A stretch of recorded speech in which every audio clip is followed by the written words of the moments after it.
Хайырлы кеш, Интер каналында яңалыклар тапшырылу, студияда Гүлия Нигматуллина, бүгінгі чыгарылышның төп темалары.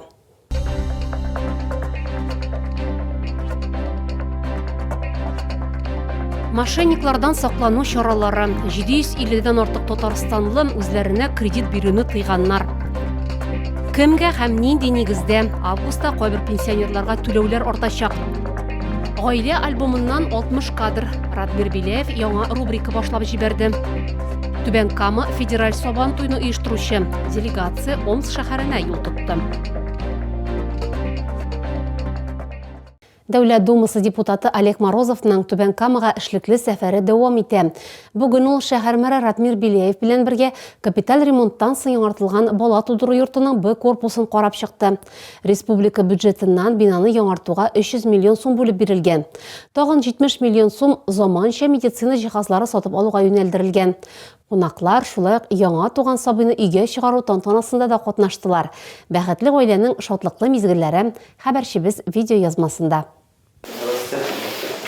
Касулиннар гаиләсендә сөенечле вакыйга. Иван белән Аделина тәүге тапкыр әти-әни булганнар. Аларның кызлары туган, аңа Василиса исеме кушканнар.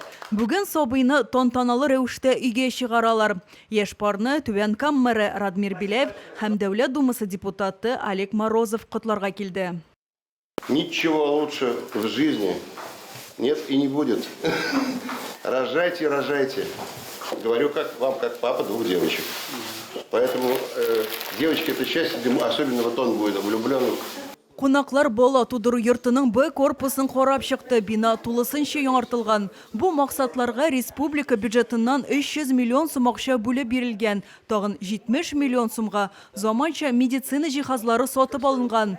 Яңартылган корпуста йөклелек чорыннан башлап, ана булуның беренче көннәренә кадәр хатын-кызларга комплекслы медицина ярдәме күрсәтелә. Бергәләп бала табу мөмкинлеге дә бар. Все бесплатно. Единственное, у нас есть приказ. Они проходят нужное обследование, приходят на беседу перед этим. Мы, соответственно, составляем чек-лист, беседуем. Район башлыгы билгеләп үткәнчә, әлеге перинаталь үзәк Түбән Кама халкына гына түгел, Кама аръягының тагын 20 районында яшәүчеләргә дә хезмәт күрсәтә. Ел саен биредә якынча 2000 бала дөньяга килә. Олег Морозов белән Радмир Биләев перинаталь үзәкле шәһәр балалар хастаханәсендә дә булды. Алар пациентлар һәм медицина хезмәткәрләре белән аралашты, теләк тәкъдимнәрен тыңлады.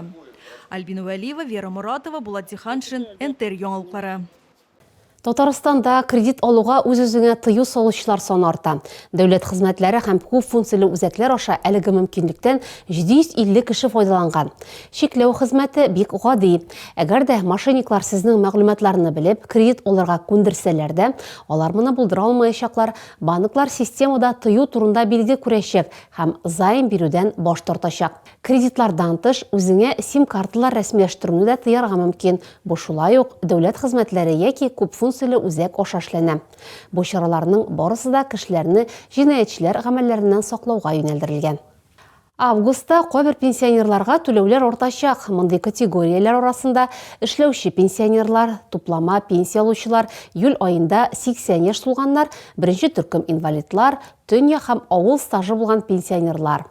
Хәбәр ителгәнчә, эшләүче пенсионерларга 2025 елдагы взносларны исәпкә алып, яңадан исәпләү үткәреләчәк. Өстәмә күләме хезмәт хакына, стажга һәм пенсия баллары санына бәйле. Әмма ул 3 балдан арта алмый. Туплама пенсия 17,3%-ка, вакытлы түләү 19,3%-ка артачак.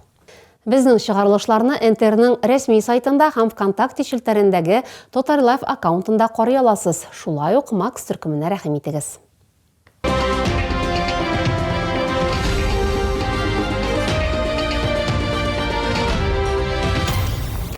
Яшь буынны туган телдә сөйләшергә өйрәтү, гореф-гадәтләргә хөрмәт тәрбияләү, милли мираска карата кызыксыну уяту. Әлеге мәсьәләләр Татарстан Республикасы телләре турындагы законнарны гамәлгә ашыру комиссиясе утырышының көн тәртибенә куелган иде. Халыклар дуслыгы йорты директоры чит ил гражданнарын социаль һәм мәдәни яктан җәмгыятькә җайлаштыру буенча алып барыла торган эшләр турында сөйләде. Бүгенге көндә Түбән Камада 4000-нән артык кеше миграция исәбендә тора. Алар өчен очрашулар, түгәрәк кирәк өстәлләр, шәһәр предприятиеләрендә күчмә чаралар оештырыла. Бу эшнең төп максаты милләт-ара татулыкны ныгыту, килгән кешеләргә җәмгыятькә тизрәк ияләшергә ярдәм итү һәм төрле милләт вәкилләре арасында үзара аңлашуны арттыру, ди Васил Хафизов. Мондай очрашулар беләсезме бик кирәк.